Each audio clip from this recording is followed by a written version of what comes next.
The air was thick with tension as 16-year-old Mia walked into the high-end boutique for her first day of work. She had been so excited to start this job, but that excitement quickly faded when the store manager, Ms. Jenkins, made it clear she didn't think Mia belonged there. Snide remarks about her appearance and thinly veiled insults turned what should have been a dream opportunity into a nightmare. Mia tried her best to stay calm, hoping to prove herself through hard work. But when Miss Jenkins publicly humiliated her in front of customers, accusing her of being lazy and unprofessional, Mia's confidence was shattered. Little did Miss Jenkins know, Mia's father, none other than the company's CEO, was on his way to pick her up. What happens next will leave everyone, including Ms. Jenkins, speechless. Stay tuned to see how justice unfolds in this shocking story. Mia kept her head down, folding clothes and organizing shelves as Ms. Jenkins continued to throw harsh comments her way. "I don't know why they even hired you," the manager muttered under her breath, loud enough for Mia to hear. Customers glanced over, some with pity, others pretending not to notice. It was humiliating, but Mia refused to let the tears welling in her eyes fall. She needed this job, for her independence, for her future. What Miss Jenkins didn't know was that Mia's father had raised her to be strong, to stand tall no matter what. But even he had no idea what his daughter was enduring here. Outside, a sleek black car pulled into the parking lot, and the driver's side door opened.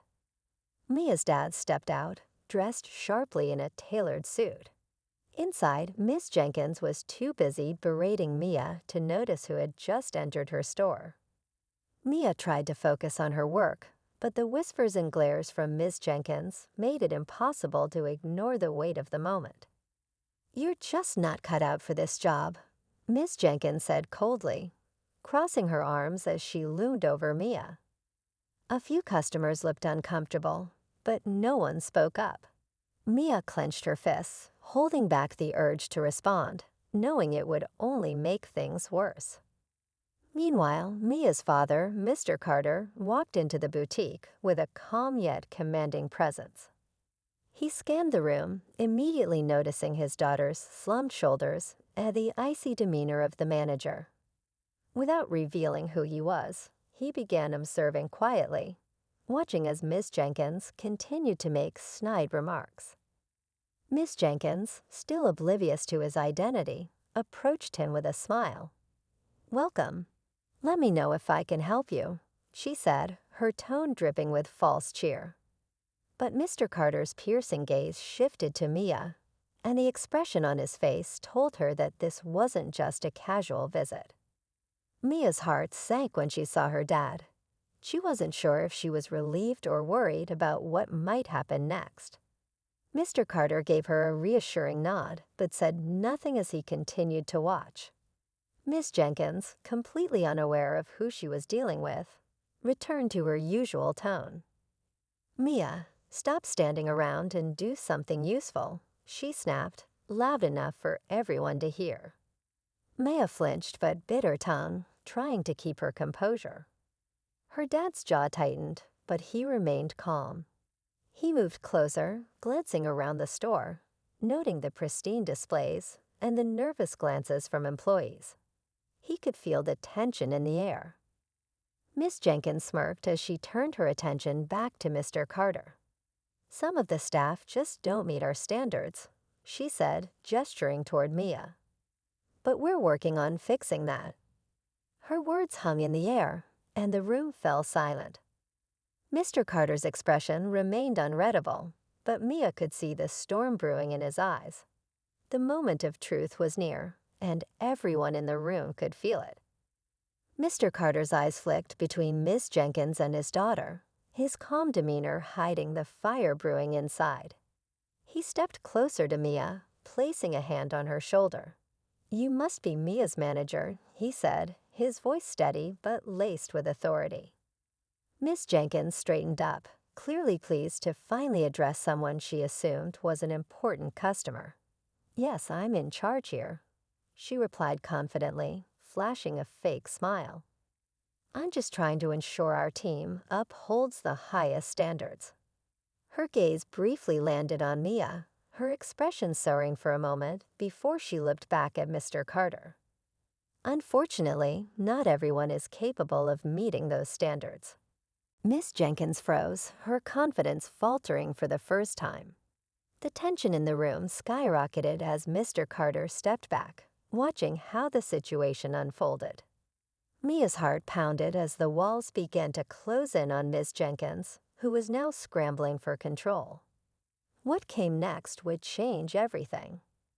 Miss Jenkins stammered, trying to regain her composure. "Complaints? That must be a misunderstanding," she said, forcing a laugh. The corporate representative wasn't amused. She glanced around, catching the uneasy looks from other employees who were too afraid to speak up. At that moment, Mr. Carter stepped forward, his calm exterior finally breaking. "I can confirm those complaints are valid," he said, his voice sharp. Miss Jenkins turned toward him, confused. "And who exactly are you?" she demanded, her tone more hostile now. "I'm the CEO of this company," Mr. Carter replied, his words cutting through the room like a knife. Gasps echoed as Miss Jenkins went pale. "And more importantly," he continued, turning to Mia, "I'm this young lady's father." The silence was deafening. Miss Jenkins opened her mouth to protest, but Mr. Carter held up a hand. "I've seen enough today to know exactly how you've been running this store," he said. "You've not only mistreated my daughter, but likely every other employee here." The corporate representative nodded. "Effective immediately, Ms. Jenkins, you're relieved of your duties," she said firmly. As security escorted her out, Ms. Jenkins glared at Mia, but the young girl stood tall, her father's presence giving her strength. Just as the tension seemed to ease, Mr. Carter turned to the employees. "Starting today, we'll ensure this workplace becomes a space of respect and fairness," he said. But as he spoke, one of the employees timidly raised their hand.